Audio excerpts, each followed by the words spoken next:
আমি ভিক্ষা করে ফিরতেছিলেম গ্রামের পথে পথে।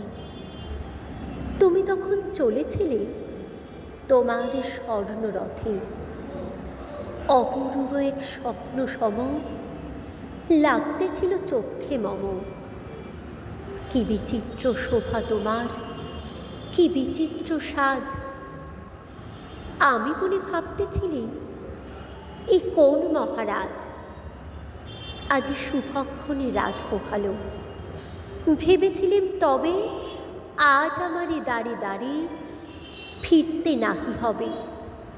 বাহির হতে নাহি হতে কাহার দেখা পেলেম পথে।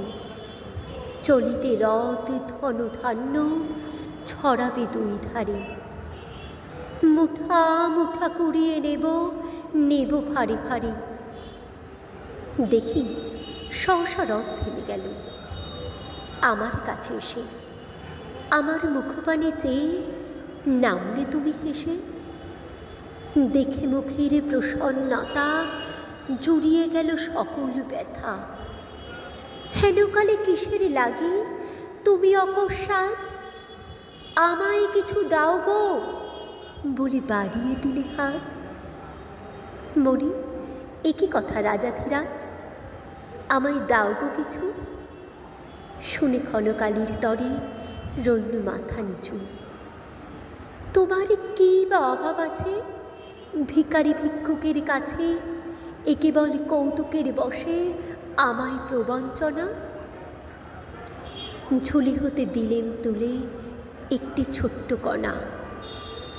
যবে পাত্রখানি ঘরে এনে উজাড়ি করি, একই ভিক্ষা মাঝে একটি ছোট্ট সোনার কণা দেখি।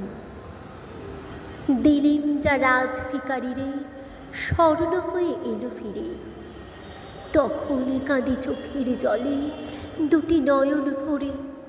তোমায় কেন দেইনি আমার সকলে শূন্য করে।